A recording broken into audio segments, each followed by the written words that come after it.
अचानक कोणीतरी मागे उभा आहे असा आभास त्याला झाला. भीतीत त्याने मान मागे वळवायला सुरुवात केली आणि तोपर्यंत नायलॉनच्या दोरीचा फास कोणीतरी त्याच्या मागून त्याच्या गळ्यात अडकवत तो फास घट्ट करत त्याचा गळा आवळला. ती पकड इतकी घट्ट होती की शकीलला 2 फूट मागे त्याच दोरीच्या साह्याने त्या मागे उभ्या व्यक्तीने ओढत जमिनीवर फरफटत आणत सोडलं. शकील डोळे फिरवले. श्वास पूर्ण बंद झालेला. शकीलच्या पुढे उभ्या प्रकाशला हे सगळं लक्षात येऊन त्याने मागे बघेलपर्यंत त्याच्या कमरेत कोणीतरी मागून लाथ मारली होती. त्याचा तोल पुढच्या पायरीवर उभ्या असलेल्या त्याच्या माणसावर गेला आणि पुढे असलेले ते तिघेही आता प्रकाश सोबत जिन्यावरून घरंगळत खालच्या शेवटच्या पायरीपर्यंत येऊन पडले. अचानक झालेल्या हमल्याने आता त्यांना काही कळायला आणि सुधारायला 15-20 सेकंद गेली असतील आणि तितक्यात प्रकाशने वर बघितलं. जिन्याने अंधारात एक व्यक्ती हातात एक कुऱ्हाड घेऊन वेगाने त्यांच्या दिशेला धावत येत होता. बाजूला पडलेल्या मोबाईलचा टॉर्च त्याने त्या व्यक्तीच्या दिशेला मारला आणि त्याच क्षणी राजने कुऱ्हाडीचा घाव घालत त्याचा तोच हात कोपऱ्यापासून छाटला. तो वेदनेने विव्हळला. मोबाईल त्या छाटलेल्या हातात तसाच राहिलेला आणि तो हात जमिनीवर पडलेला. बाकी पडलेले तिघे आता जमिनीवर उठून आता सैरभैर होत दाराच्या दिशेला धावू लागले. पण राज त्याच्या जणू एखाद्या शिकाऱ्याचा आवेग होता. त्याने दोन्ही हातांनी ती कुऱ्हाड अचूकरित्या अशी भिरकावली की सगळ्यात मागचा व्यक्ती त्याच्या पाठी जाऊन ती कुऱ्हाड खंजीर रुतावा तशी रुतली. तो किंचाळत खाली पडला. त्याच्या पुढे धावणारा एक जणही त्याच्या धक्क्याने खाली पडला. आता सगळ्यात पुढचा माणूस दरवाजाजवळ जाऊन पोहोचला, पण दार आतून लॉक केलेलं. तो जीव तोडून दार उघडायचा प्रयत्न करू लागला. मागून एक किंकाळी ऐकू आली आणि त्याने दरवाजापासून दचकून मागे वळून बघितलं आणि तो हादरला. राज त्याच्या अगदी मागेच उभा होता. राजचे डोळे एखाद्या भुकेल्या वाघासारखे लाल बुंद होते.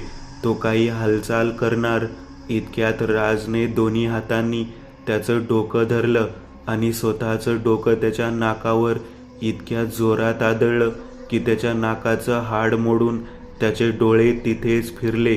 रक्ताची धार वाहू लागली. तो तिथंच कोसळला. जमिनीवर पडलेला एक जण आता उठून किचनच्या दिशेला धावू लागला. राज अगदी शांतपणे बाजूच्या टेबलजवळ आला. बाजूलाच ठेवलेल्या एका खुर्चीवर तो बसला. किचनचं दार आधीपासूनच बंद होतं. घामाघूम झालेला तो माणूस त्या दरवाजाजवळ येऊन थांबला आणि इकडे तिकडे बघू लागला. सगळी दारं बंद आहेत. जास्त धावपळ करू नकोस आणि मलाही करायला लावू नकोस. त्याचा जसा एक हात कापला आहे तसे तुझे दोन्ही पाय कापावे लागतील. माझे पैसे चोरून कोणी फार काळ जिवंत राहू शकत नाही. मी विचारतोय त्या प्रश्नांची उत्तरं दे. मी वचन देतो मी तुला जाऊ देईन. त्या माणसाला काहीच कळत नव्हतं. तो इतका घाबरलेला होता. तो आता तसाच घाबरत घाबरत चालत हॉलमध्ये आला. राजपासून तो 5-6 फूट लांब अंग चोरून उभा होता. केशव कुठं आहे? फिरोज कुठं आहे? आणि तुम्हाला कोणी पाठवलंय? या 3 प्रश्नांची उत्तरं मला हवीत. नाहीतर तू बघितलंस मी या चौघांना अजून जीवे मारलेला नाही. अजूनही त्यांचा जीव वाचवू शकतोस. तुझ्या हातात आता तुझा आणि या 4 जणांचा जीव आहे. राजने सिगरेट पेटवली. नका मारू, नका मला. मी सांगतो सगळं. आम्हाला बबनने पाठवले. कोण बबन? शशीधर सरदेसाई यांचा माणूस आहे तो. त्यांचा विश्वासू नोकर आहे. आधी आमच्या बरोबरच काम करायचा. आम्ही एकत्र जेलमध्ये होतो. तेव्हापासून आमची आणि त्याची ओळख आहे. आम्ही 5 जण एकत्र काम करतो. बबन आम्हाला पैसे देऊन बोलवून घेतो कधी काही काम असेल तर. केशव कुठे आहे आणि फिरोज कुठे आहे? राजने विचारलं. ते दोघे मुळशीजवळच्याच एका निर्जन जागी आहेत. राज ते ऐकून जरासा सावध झाला. कुठं? वळणे गावापासून आज जंगलात एक पडीक वाडा आहे, तो माणूस म्हणाला. राज चक्रावून गेला. हा तोच तर वाडा नाही. राजच्या मनात प्रश्न उपस्थित झाला, कुठला वाडा आणि हा वाडा कोणाचा आहे? राजने विचारलं. काहीच माहिती नाही. 2 दिवसापूर्वी आम्ही फिरोजला किडनॅप करून मुळशीजवळ पोहोचलो. गाडी बबन चालवत होता. समोर पोलिसांचा बंदोबस्त दिसला आणि मग बबनने गाडी वळणे गावाच्या दिशेला वळवली. खरं तर आम्ही त्याला घेऊन माणगावला चाललो होतो. माणगावला बबनच्या खूप साऱ्या ओळखी आहेत. तिथेच एक छोटंसं गोडाऊन आहे. त्या गोडाऊनमध्ये आम्ही फिरोजला ठेवणार होतो, पण पोलिसाचा तो बंदोबस्त पाहून आम्हाला पुढे जाता आलं नव्हतं. मग आम्ही वळणे गावाच्या दिशेला आलो आणि बबनने गाडी जंगलात घेतली. जंगलाच्या खूप आत गेल्यानंतर आम्हाला तो वाडा दिसला. ती जागा आम्ही पहिल्यांदा बघत होतो. आमच्यापैकी कोणालाच त्या जागेबद्दल कधीच काही ऐकल्याचं आठवत नाही. मी स्वतः मुळशीतला आहे, पण मला देखील माहिती नाही की असा कोणता वाडा त्या भागात होता. पोलिसांचा धोका लक्षात घेता मग आम्ही असं ठरवलं की फिरोजला इथेच ठेवावं. त्याचबरोबर तुमच्या माणसाला देखील पकडून नेण्याचा आमचा प्लॅन होता. तो तसा बदलला. त्याला देखील तिथेच ठेवले. आमची 2 लोक तिथे बबनसोबत आहेत. शशीधर देखील तिथे आज रात्री पोहोचणार होता. माहिती नाही काय झाले, तो माणूस म्हणाला. राज चिंतित झालेला. मध्यरात्रीचे 3 वाजत आले होते. खुर्चीला बांधलेल्या अवस्थेत फिरोज आणि केशव बेशुद्ध होते. त्यांना जबरदस्त मारहाण झालेली. त्यांच्या चेहऱ्यावर आणि एकूणच अवस्थेकडे बघून समजत होतं. दोघांच्या तोंडातून रक्त येत होतं. चेहऱ्यावर काळ्या निळ्या जखमांचे डाग होते. फिरोजची 2 बोट मोडलेली दिसत होती. केशवला देखील जबर मारहाण झालेली दिसत होती. ते दोघेही बेशुद्ध पडलेले. वाड्याच्या आतमध्ये असलेल्या एका पडीक खोलीत एक माणूस टॉर्च हातात घेतलेल्या अवस्थेत आला. दोघांच्या तोंडावर त्याने टॉर्चचा प्रकाश मारला. बेशुद्ध आहे त्याची खात्री करून तो परत एकदा बाहेर निघून गेला. बाहेर त्या मोठ्या खोलीतच त्याचा दुसरा एक साथीदार उभा होता. एक कंदील जो त्यांना तिथेच एका टेबलवर सापडला होता तो त्यांनी पेटवलेला. कोणाचा वाडा आहे रे हा? नक्की इतका मोठा वाडा असा कोणी वाऱ्यावर सोडून कसं काय गेला असेल काय माहिती, पण का कोणास ठाऊक. खूप विचित्र वाटतं इथं. म्हणजे दिवसा काही वाटत नाही. तू तर आज दुपारी आला आहेस, पण मी कालपासून इथं आहे. जशी रात्र होते ना, काहीतरी वेगळंच वाटायला लागतं इथं. इथे आल्यापासून अशी विचित्र स्वप्न पडू लागली आहेत. काल रात्री मी इथेच जमिनीवर चादर टाकून झोपलो होतो. बेकार स्वप्न पडलं खूप. तो बोलता बोलता थांबला. काय स्वप्न पडलं? दुसऱ्याने विचारलं. एक पूर्ण नग्न माणूस माझ्या भोवती फेऱ्या मारतोय असं मला दिसलं त्या स्वप्नात. काय कळलंच नाही नक्की काय झालं, पण दचकून एकदम जाग आली. आता माहिती नाही ते खरं होतं का खोटं, पण सकाळी जेव्हा मी इथं बघितलं तर खरंच या जमिनीवर असलेल्या धुळीवर कुणाच्या तरी पावलांचे निशाण उमटले होते.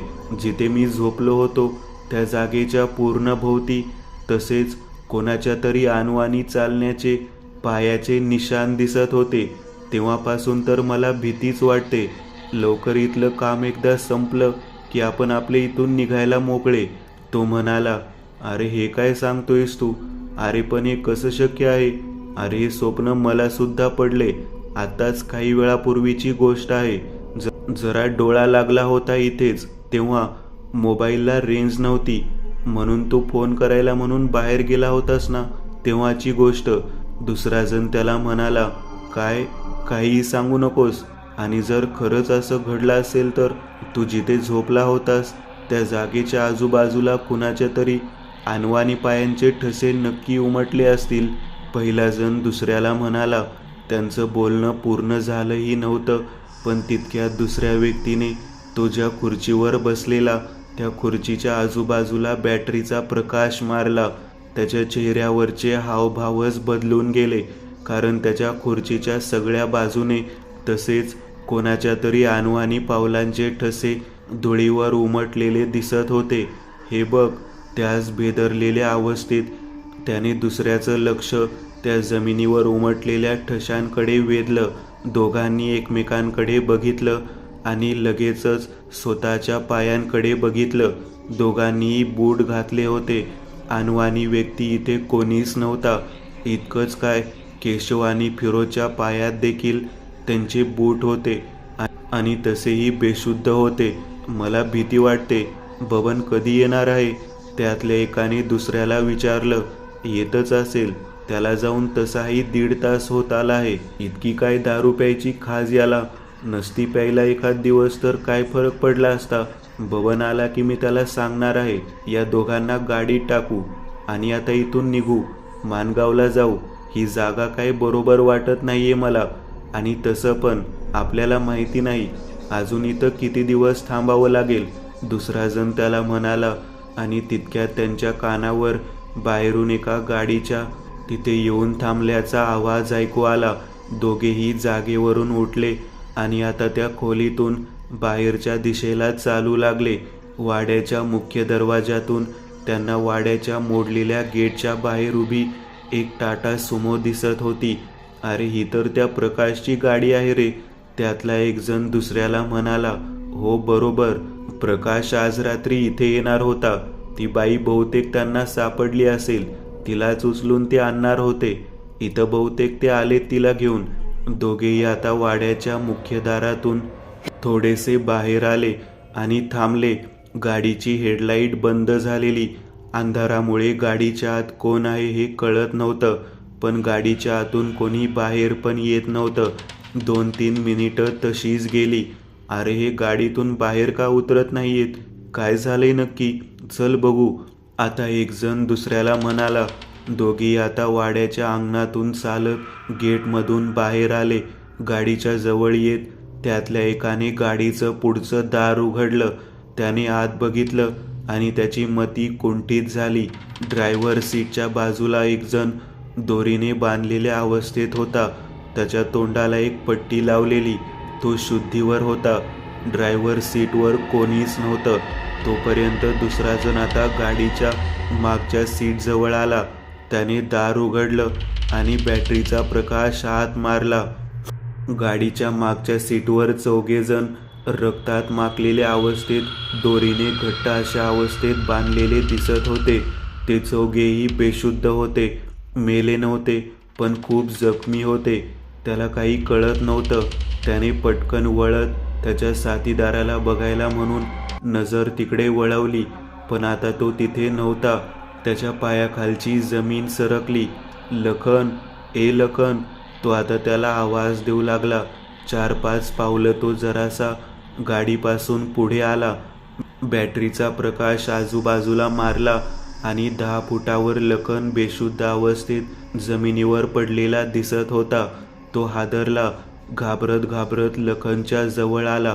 त्याने हात लखनच्या नाकाजवळ नेला. त्याचे श्वास सुरू होते आणि तितक्यात त्याच्या मागे कोणीतरी त्याला उभा असल्याचं जाणवलं. त्याने दचकून मागे पाहिलं पण त्याच क्षणी एक जबरदस्त ठोसा त्याच्या नाकावर राजने लगावला. तो 4ही मुंड्या चित होऊन तिथेच कोसळला. राजने वाड्याकडे एक नजर टाकली. त्याच्या हृदयात धडधड वाढली होती. या वाड्याच्या आत जाणं म्हणजे जीवावर यायचं. जणू असं वाटायचं या वाड्यात एक अशी ऊर्जा आहे जी त्याच्या आत्म्याला 4ही बाजूने चिरडत आहे. गेटजवळ येत त्याने आत नजर टाकली. आतमधून कंदिलाचा हलकासा प्रकाश त्याला दिसत होता. याचाच अर्थ फिरोज आणि केशव दोघेही आतमध्येच असतील आणि आतमध्ये आणखीही माणसं असायची शक्यता आहे. हातात कुऱ्हाड घेऊन तो आता तसाच वाड्याच्या हद्दीत शिरला. एक पाऊल टाकत असताना त्याला ती रात्र आठवत होती.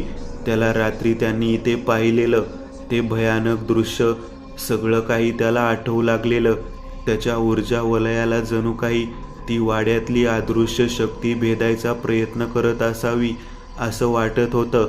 त्याने आता वाड्याचा उंबरा ओलांडत आत प्रवेश केला. त्याला आता ते सगळं तीव्रपणे जाणवू लागलं. वाड्याच्या मोठ्या खोलीत येत त्याने उजवीकडे नजर टाकली.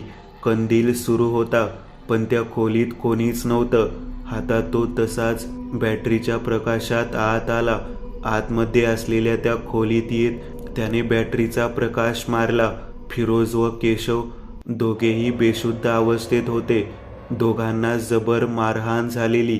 त्याने दोघांच्या नाकाजवळ हात नेत ते जिवंत असल्याची खात्री करून घेतली. ते जिवंत होते. केशव, मी आलोय. त्यांनी केशवला आवाज दिला. केशव बेशुद्ध होता. फिरोज, फिरोज तू ठीक आहेस का? राजने आता फिरोजला आवाज दिला, पण तोही काहीच प्रतिसाद देऊ शकत नव्हता. त्या माणसाने सांगितलं होतं की इथे एकूण 3 जण असणार आहेत. 2 जण त्याचीच माणसं आणि एक म्हणजे तो बबन. हा बबन नक्की आहे कोण याच्याबद्दल कधी ऐकलं नव्हतं. शशीधरचा खूप विश्वासू माणूस आहे एवढंच माहितीये. हा बबनच या सगळ्यांना इथे घेऊन आलाय. तो इथे दिसत नाही म्हणजे तो नक्कीच बाहेर गेला असणार. तो यायच्या आत मला या दोघांना इथून घेऊन गेलं पाहिजे. राज त्या खोलीतून बाहेर आला. मोठ्या खोलीमध्ये कंदिलाच्या जवळच पाण्याची बाटली ठेवलेली होती. कंदिलाच्या जवळ येत त्याने ती पाण्याची बाटली घेतली आणि तो आता परत एकदा केशव आणि फिरोजच्या खोलीत होते त्या खोलीत आला. त्याने थोडंसं पाणी घेतलं आणि दोघांच्या तोंडावर मारलं. केशवने डोळे मिचकवले. चेहऱ्याच्या वेड्यावाकड्या हालचाली करत अर्धवट डोळे त्याने उघडले. फिरोजने देखील शुद्धीत येण्याचा प्रयत्न केला आणि तितक्यात राजला त्याच्या मागेच कुणाच्या तरी पावलांचा भरभक्कम आभास झाला. कुऱ्हाड हातात घट्ट करत त्याने मागे वळून बघितलं, पण काही कळायच्या आत त्याच्या डोक्यात एका कठोर वस्तूने प्रहार झाला होता. त्याच्या डोळ्यासमोर अंधारी आणि डोक्यातून प्रचंड वेदना त्याच्या पूर्ण शरीरभर त्याला जाणवल्या. काही सेकंदात तो जमिनीवर कोसळला. शशीधरचा फोन वाजला. त्याने फोन उचलला. फोन बबनचा होता. तो तिकडून काहीतरी बोलला आणि शशीधर थक्क झाला. काय? खरं सांगतोस? शशीधर हादरून गेलेला. काही सेकंदच बोलणं झालं आणि फोन कट झाला. त्याने फोन डॅशबोर्डवर टाकला. सापडला. हरामखोर सापडला एकदाचा. शशीधर विचित्रपणे हसत होता. काय? कोण? राज? विक्रांत चकित झाला. हो, असं झालंय. कधी बघतोय त्याला? पहिलं तर मनसोक्त तुडवायचं आहे त्याला. शशीधर म्हणाला. मला तर असं झालंय कधी एकदा तिथं पोहोचतोय त्याचे तुकडे तुकडे करणार मी. विक्रांत दात ओठ खात बोलत होता. गाडी आता पौंडवरून पुढे गेली होती. सामसूम रस्ता होता. जेमतेम 3:15 वाजले होते. आज याचा काटा काढूनच टाकू. सगळे पैसे त्याच्याकडेच आहेत. तेही परत मिळतील. सगळे प्रॉब्लेम सॉल्व. शशीधरच्या मनात क्रोध आणि पैशाचा मोह दोन्ही गोष्टी होत्या. खरंच मानलं बबनला. काय माणूस आहे साला. आपण नुसतेच डोक्याला हात लावून बसलो होतो. याने तर 2 दिवसात राजला जेरबंद केलं. विक्रांत म्हणाला. हो ना, ती जागा पण बघ. अशी शोधलीये जिथं सहजासहजी कोणीच पोहोचू शकत नाही. बबन म्हणजे वाघाचं शरीर आणि कोल्याचा मेंदू असं समीकरण आहे. राजला तिथंच मारून गाडून टाकू. कोणी शोधायचं म्हटलं तरी सापडणार नाही. शशीधर म्हणाला. पण नक्की म्हणाला काय तो? कसं पकडलं त्याने त्याला?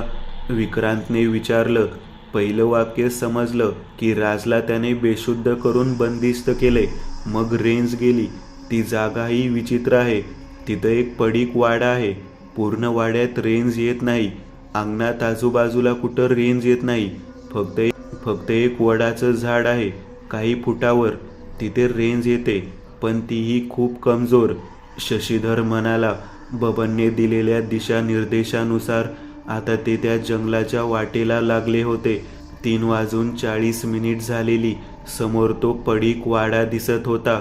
आवारात 3 गाड्या होत्या. एक बबनच्या माणसाची, दुसरी एक इंडिगो कॅब आणि तिसरी प्रकाशची सुमो कार. विक्रांतने गाडी आता वाड्यासमोर आणत उभी केली. उतरून डिक्कीतून एक लोखंडी रॉड काढला. तो रागाने पेटला होता. विक्रांत आणि शशीधर आता बंगल्याच्या गेटमधून आत आले. बंगल्याच्या पडवीत कडेला 4 लोक जखमी अवस्थेत बसलेली होती. भिंतीला टेकून. हे तेच 4 जण होते ज्यांना राजने त्यांच्या बंगल्यात जखमी केलं होतं. शशीधरने तिकडे नजर टाकली आणि आता तो थेट वाड्याच्या आत शिरला. विक्रांतही त्याच्या मागे होता. एक छोटी खोली उजव्या बाजूला दिसत होती, पण तिथे कोणी नव्हतं. थोडा पुढे आल्यावर त्याला ती मोठी खोली दिसली. मोठ्या खोलीत लाकडी खुर्चीवर बबन बसला होता. तोंडात एक सिगरेट होती. त्याच्यापासून काही अंतरावर त्याचीच 2-3 माणसं बसलेली. त्यातले दोघे ज्यांना मगाशी राजने बेशुद्ध केलं होतं ते आता शुद्धीवर आले होते. आणि एक तो माणूस होता ज्याला राज इथपर्यंत घेऊन आला होता. त्यानेच राजला बबनबद्दल सांगितलं होतं. शशीधरला बघून बबन उठून उभा राहिला. कुठे आहे तो? शशीने विचारलं. आतमध्ये आहे, बांधून ठेवलंय त्याला, अर्धवट शुद्धीत आहे, बबन म्हणाला. आणि आत बघून त्या दोघांबरोबर आपल्या खोलीच्या दिशेला येऊ लागला. राजला बघून शशीधर आणि विक्रांत दोघेही चाट पडले. बापरे, अरे हा कसा दिसतोय, खूपच बदललेला दिसतोय. अरे कोणता चमत्कार झाला असा की इतकं बदलला हा. शशीधर त्याला नुसता बघत राहिला होता. माय गॉड, खरंच हे कोणतं तरी मिरॅकलच म्हणावं लागेल. किती बदललाय हा. शेवटचा याला 2.5 वर्षांपूर्वी बघितलं होतं, तेव्हाच खंगलेला होता. आतापर्यंत तर हा जिवंतही नव्हता. काय चमत्कार झालाय. विक्रांत त्याच्या जवळ आला. राज अर्धवट बेशुद्ध अर्धवट शुद्धीत होता. त्याचे डोळे अर्धवट उघडे होते. तो काहीच बोलत नव्हता. त्याचे श्वास सुरू होते. काका 1 मिनिट, खरंच काहीतरी झालंय. तो मांत्रिक माहिती आहे ना तुम्हाला, जो त्या रात्री आमच्या घरी आला होता, तो पण असंच काहीतरी म्हणाला होता की त्या रात्री काहीतरी घडलं. त्या रात्री याला काहीतरी मिळालंय, याला जे काही मिळालं होतं. आणि तीच गोष्ट त्या बाबूला देखील हवी होती, पण याने त्या बाबूलाही मारून टाकलं. विक्रांत म्हणाला. कशाला काळजी करतोस, आज सांगेल. आता काय मिळालं याला नक्की. आधी आपल्याला आपले पैसे काढून घेणे महत्त्वाचे आहे. पैसे कुठे आहे सांग लवकर. शशीधरने राजच्या थोबाडात एक चपराक लगावली. राज काहीच बोलत नव्हता. डोळे अर्धवट उघडे होते. श्वास फक्त चालू होते. बाकी तो कोणताच प्रतिसाद देत नव्हता. त्याच्या डोक्यातून थोडं रक्त येत होतं. आता बबनने बाजूला ठेवलेली पाण्याची बाटली घेतली. सगळं पाणी राजच्या डोक्यावर ओतलं. सांग पैसे कुठेत? असं नाही ऐकणार. विक्रांतने हातातला लोखंडी रॉड घेतला आणि राजच्या गुडघ्यावर एक जोरदार प्रहार केला. पण राज मात्र ओरडलाही नाही. त्याच्या चेहऱ्यावर कोणताच प्रतिसाद नव्हता. बबन आता राजच्या जवळ आला आणि एक जोरदार ठोसा त्याने त्याच्या जबड्यावर लगावला. आणि आता एकावर एक वर्मी ठोसे तो राजवर बरसवत होता. राजचं नाक फुटलं होतं. ओठातून रक्त येत होतं. नाकातून भळाभळा रक्त वाहत होतं. त्याचा डोळा लाल झाला होता. पूर्ण चेहरा हळूहळू काळा निळा पडला होता. काहीच बोलत नाही हा तर. आता बबनने पाण्याची बाटली घेतली आणि त्यातलं थोडंसं पाणी केशवच्या तोंडावर मारलं. केशव हळूहळू शुद्धीवर आला. राजला स्वतःच्या शेजारी बघून तो एकदम घाबरून गेला. तू सांग, पैसे कुठे ठेवलेत? केशवच्या गालावर एक जबरदस्त चपराक मारत बबननी विचारलं. सांग, नाहीतर याचे तुकडे तुकडे करणार आहोत आम्ही. धर मध्येच येत म्हणाला. सांगतो, ते पैसे बंगल्यावर आहेत. वरच्या मजल्यावरच्या सगळ्यात शेवटच्या खोलीत लाल रंगाच्या 2 बॅग्स आहेत. गुड, विक्रांत म्हणाला. तो आता राजच्या समोर आला. लोखंडी रॉडने त्याने आधी राजच्या दोन्ही पायांवर 2 मोठे प्रहार केले आणि मग राजच्या दोन्ही खांद्यावर तो आता पिसाळल्यासारखा प्रहार करू लागला. एक वर्मी प्रहार त्याने राजच्या डोक्यावर केला. बर्बाद करून टाकलं तू आम्हाला, तुला तर सोडणार नाही आता. विक्रांत मारताना शिव्या देत होता. त्याने रॉड रागाच्या भरात खाली आपटला आणि राजच्या चेहऱ्यावर आता तो जबरदस्त पद्धतीने ठोसे मारू लागला. राज खुर्ची सकट खाली पडला आणि आता विक्रांत स्वतःची सगळी भडास काढू लागला. राजला त्याने लाथांनी तुडवून काढलं, पण राजला कोणतीच वेदना जाणवत नव्हती. त्याचे डोळे आता पूर्ण उघडे पडले होते. चेहरा रक्ताने माखला होता. प्लीज नका मारू त्यांना. आता सांगितलं ना तुम्हाला पैसे कुठे ठेवलेत, प्लीज त्यांना नका मारू. केशव रडू लागला. विक्रांत थांब, 1 मिनिट. शशीधरला काहीतरी लक्षात आलं होतं. बबन ती खुर्ची उभी कर. शशीधर राजच्या जवळ आला. राजच्या नाकाजवळ हात नेत त्याने विक्रांतकडे बघितलं. श्वास बंद झालेत. मेलाय बहुतेक. शशीधर म्हणाला. मेलाय ना, बरं झालं. इथंच खड्डा करून गाडून टाकू. कोणाच्या बापाला कळणारे, काळजी करू नका. बबन म्हणाला. अरे विक्रांत, इतक्या लवकर का मारलंस त्याला? आपल्याला बऱ्याच गोष्टी जाणून घ्यायच्या होत्या ना. शशीधरने डोक्याला हात लावला. अहो याची ती आयटम आहे ना, तिला माहीत असेल की सगळं. तिला आणू इथं, ती सांगेल सगळं. काळजी करू नका. बबन म्हणाला. बबन लगेच बाहेर गेला आणि त्याच्या 3 माणसांना त्याने बोलावून आणलं. एक काम करा, वाड्याच्या मागे थोडी मोकळी जागा आहे. खड्डा करा आणि याला गाडून टाका. समजलं? तिघे लगेच कामाला लागले. खुर्चीला लावलेल्या दोऱ्या त्यांनी सोडवलं. राजचं निपचित पडलेलं, रक्तबंबाळ झालेलं शरीर घेऊन ते आता वाड्याच्या दरवाजातून बाहेर आले. अंगणातून आता मागच्या बाजूला जाणाऱ्या वाटेने ते आता त्याला तिथे घेऊन आले. त्याचं प्रेत जमिनीवर ठेवलं आणि तिथे एक खड्डा 15-20 मिनिटात खोदला. त्याचं प्रेत त्या खड्ड्यात टाकलं आणि तो खड्डा बुजवून टाकला. विक्रांत, शशीधर आणि बबन आता बाहेरच्या मोठ्या खोलीमध्ये येऊन थांबले होते. त्या पोरांनी सांगितले ती बाई कुठे आहे. आसावरी नाव आहे तिचं.